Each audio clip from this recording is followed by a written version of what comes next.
Alors, pour commencer, une petite question toute simple en apparence. Ah, je sens le piège. Un peu.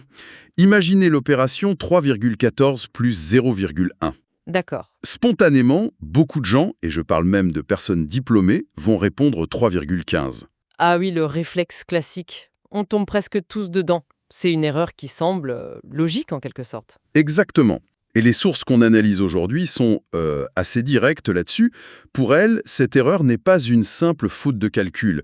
C'est, et je cite, la trace neurologique d'une pédagogie qui a échoué. C'est une formule choc, mais elle dit quelque chose d'essentiel. L'idée, ce n'est pas que l'individu est défaillant, c'est que le système a imprimé en nous un mauvais réflexe. Le cerveau ne voit pas 14 centièmes plus 1 dixième. Et c'est le point de départ de notre discussion. Aujourd'hui, on se plonge dans un document assez radical.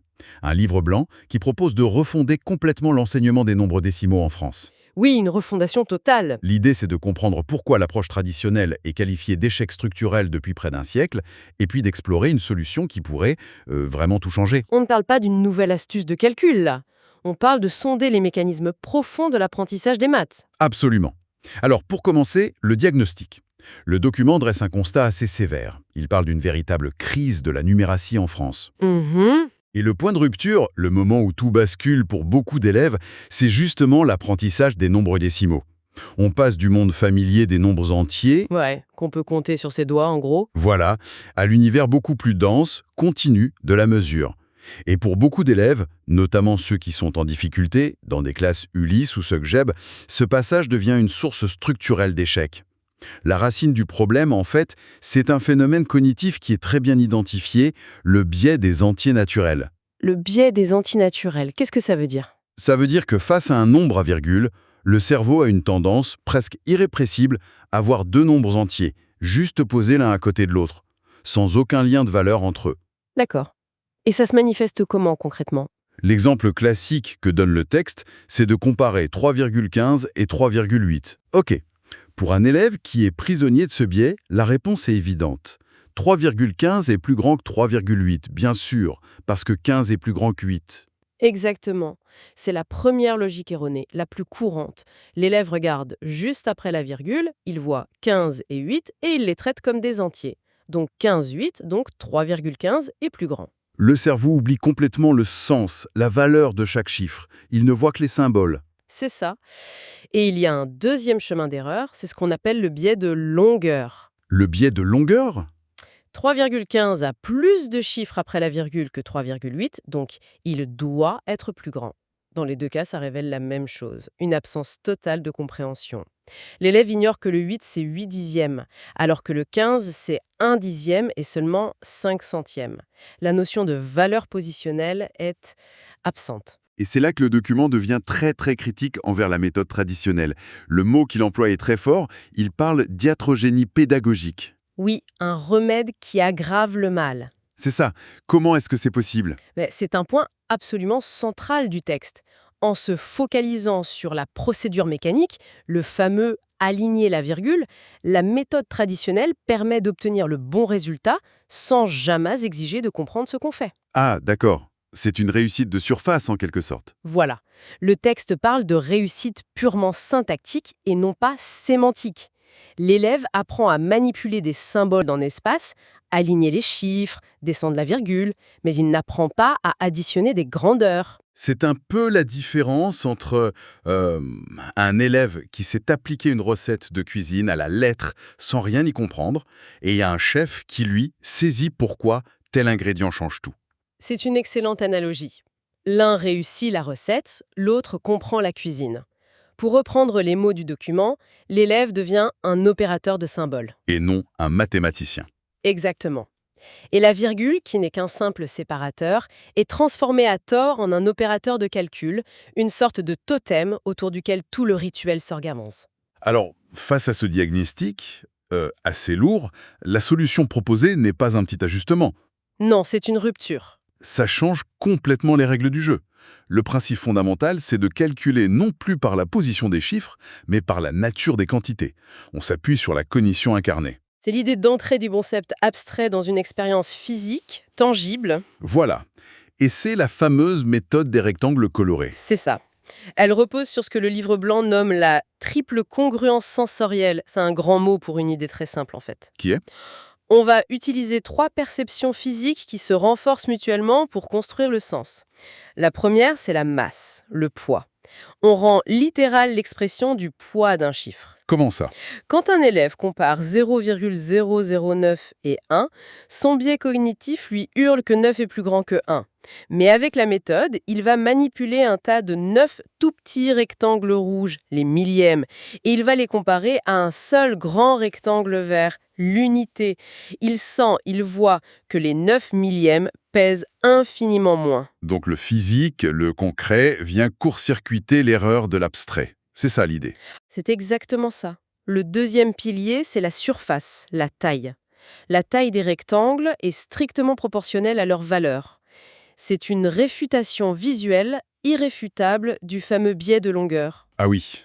Si on aligne 9 rectangles centièmes à côté d'un seul rectangle dixième, on voit physiquement, sans le moindre doute, que le dixième est plus grand. L'intuition erronée est invalidée par les yeux. Et la troisième encre sensorielle, c'est la plus visible, la couleur. Oui. Chaque rang décimal a une couleur stricte et unique. Par exemple, unité égale vert, dixième égale bleu, centième égale gris. Ce code couleur réduit drastiquement la charge cognitive. En quoi l'élève n'a plus besoin d'analyser la position d'un chiffre pour connaître sa valeur. Il lui suffit d'identifier sa couleur. La règle du calcul devient alors incroyablement simple et physique. Les bleus avec les bleus, les gris avec les gris. Ça interdit matériellement les erreurs d'alignement. Voilà, on ne peut pas additionner des choux et des carottes. Attendez, ça c'est énorme. Si on suit cette logique, on en arrive à l'affirmation la plus radicale du livre blanc, que je trouve presque en coup d'état. La virgule ne joue aucun rôle dans le calcul. Oui, C'est à l'opposé de tout ce qu'on nous a appris. On nous a martelé pendant des années, aligner bien la virgule. Ça ne risque pas de créer encore plus de confusion? ça peut paraître contre-intuitif, c'est vrai. Mais c'est le point d'orgue de la méthode. La virgule est détrônée. Elle n'est plus un opérateur qu'il faut aligner ou descendre. Alors, elle sert à quoi la virgule? Elle est reléguée à son vrai rôle, un simple signe de ponctuation, une convention d'écriture qu'on ajoute à la toute fin. Pendant tout le calcul, l'élève ignore la virgule, il manipule des quantités. D'accord. Une fois qu'il a son résultat sur la table, mettons, un rectangle, vert, 4 bleus et 2 gris, alors, et seulement alors, il traduit ça en écriture symbolique, et il place la virgule pour séparer la partie entière du reste. Il écrit 1,42. La virgule ne sert pas à calculer, elle sert à lire le résultat. Ce qui est fascinant, c'est que l'efficacité de cette méthode ne viendrait pas de la liberté de manipulation, mais au contraire de ses contraintes. Le document parle d'une ingénierie de la frustration constructive. Oui, et c'est l'aspect le plus ingénieux. Les limites du matériel sont conçues pour bloquer les fausses procédures et forcer l'élève à découvrir les bons concepts. Prenons un exemple concret. La retenue. Dans la méthode, chaque élève n'a que 10 rectangles de chaque couleur. 10 bleus, 10 gris, etc. C'est la règle du max 10. D'accord. Imaginons l'opération 0,6 plus 0,5. L'élève prend 6 rectangles bleus, puis il en ajoute 5 autres. Il se retrouve avec 11 rectangles bleus sur sa table. Et là, il est coincé. La règle l'interdit. Il est physiquement bloqué. Il est en infraction. La seule issue possible pour lui, c'est de faire un échange. Il doit rendre 10 de ces rectangles bleus pour obtenir en contrepartie un rectangle vert, l'unité. Et voilà la retenue. Et voilà. La retenue, qui est souvent une règle abstraite, un peu magique, je pose 1 et je retiens 1, devient une solution technique, concrète, à un problème de pénurie matérielle. L'échange a du sens. Et on retrouve le même principe pour la soustraction avec emprunt, qui devient un cassage, si j'ai bien lu. Exactement. Prenons une opération qui est un cauchemar pour beaucoup d'élèves. 0,3, 0,29. Ah oui. L'élève pose 3 rectangles bleus pour représenter 0,3. Il doit enlever 2 bleus et 9 gris. Il enlève facilement les 2 bleus, il lui en reste un. Mais ensuite, Ensuite, il doit enlever 9 gris, mais il n'en a pas. voilà le conflit cognitif majeur. Il n'en a aucun sur sa table. C'est la panique. Et la solution? Encore une fois, elle est matérielle. Il n'a pas le choix, il est obligé de casser son dernier rectangle bleu, c'est-à-dire de l'échanger à la banque contre 10 rectangles gris. Et là, il peut finir son calcul. Maintenant, il a de quoi enlever les 9 grilles demandées. L'emprunt n'est plus un acte magique où un chiffre apparaît de nulle part, c'est une action physique de transformation, une nécessité pour pouvoir continuer. Et le fameux 0 qu'on ajoute à la fin de 0,3 pour en faire 0,30, comment est-ce qu'il est expliqué?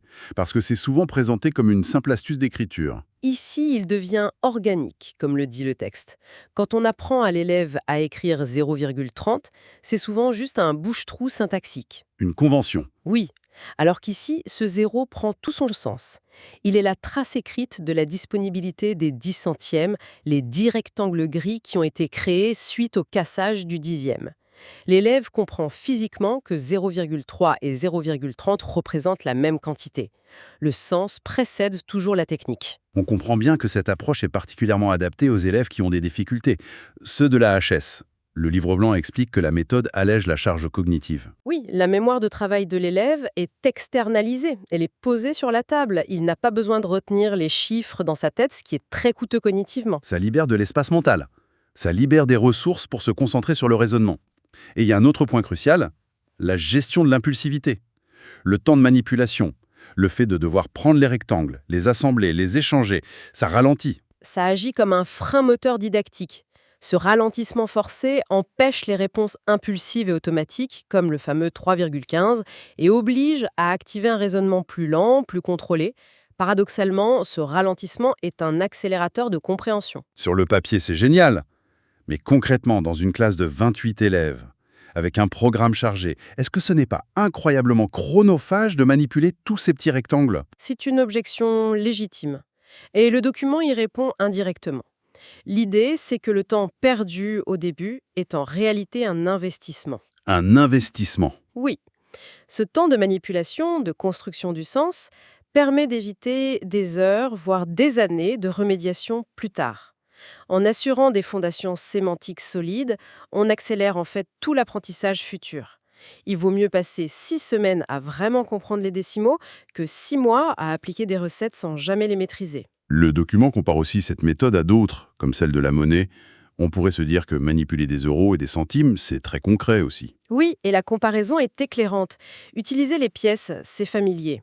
Mais le document souligne que ce modèle est didactiquement imparfait. Pourquoi? La raison est simple. Les pièces de 1, 2 ou 5 centimes ne respectent pas le ratio strict de la base 10. Le système n'est pas pur. La méthode des rectangles, au contraire, fonctionne comme un laboratoire de base 10 épurée. Le rapport entre chaque rang est toujours et uniquement de 1 pour 10. Il n'y a aucune distraction. Donc, on ne peut pas juste donner les bottes des rectangles aux profs et leur dire « Allez-y, lancez-vous ». J'imagine que le déploiement doit être assez encadré. Absolument. Le livre blanc est très clair là-dessus. Il propose une feuille de route rigoureuse et non négociable en 4 phases. 4 phases. Oui, et tenter de sauter une étape serait contre-productif. La première, c'est l'appropriation du matériel. Les élèves doivent jouer avec, faire des échanges, des comparaisons. Ils doivent tomber amoureux du matériel, en quelque sorte? C'est un peu ça, oui. La deuxième phase, c'est le calcul manipulé pur. On résout des opérations uniquement avec le matériel, sans rien écrire. Et l'abstraction, elle arrive quand? Seulement en troisième phase. On retire le matériel physique et l'élève travaille sur papier avec des crayons de couleur pour schématiser les rectangles, les échanges. Il dessine les bleus, les gris, il barre 10 bleus pour dessiner un vert. D'accord, c'est une étape intermédiaire. Exactement. Et seulement en quatrième et dernière phase, on revient à l'algorithme en posé classique, vertical. Mais cette fois, c'est presque une réconciliation. L'élève le comprend non plus comme une règle magique, mais comme une simple convention de rangement, une manière pratique et rapide de classer ce qu'il a déjà compris physiquement. Donc, si on résume, on part d'une petite erreur de calcul quasi universelle et on arrive à une refonte complète de la pédagogie. On passe de la primauté de la syntaxe Comment on écrit les choses? à la primauté de la sémantique. Ce que les nombres veulent dire. Les sources insistent sur 3 bénéfices clés. Déconstruire les biais cognitifs, donner enfin du sens aux algorithmes et surtout alléger la charge mentale des élèves les plus fragiles. Et c'est pour ça que l'enjeu dépasse la simple technique pédagogique. Le document le positionne comme un enjeu de politique éducative, lutter contre l'échec scolaire, contre l'inégalité. Restaurer la confiance. Il s'agit de restaurer le pacte de confiance entre l'élève et les mathématiques. Cesser de lui demander de croire en des procédures magiques. L'algorithme, la technique, doit redevenir ce qu'il n'aurait jamais dû cesser d'être, un outil au service de la pensée, et non une procédure qui la remplace. C'est un objectif incroyablement ambitieux. Et ça laisse songeur. Si une méthode aussi concrète, basée sur la manipulation, peut révolutionner l'apprentissage d'un concept aussi fondamental que les nombres décimaux, quelles autres vérités de l'enseignement traditionnel mériteraient d'être remises en question en s'appuyant sur la manière dont le cerveau apprend réellement ?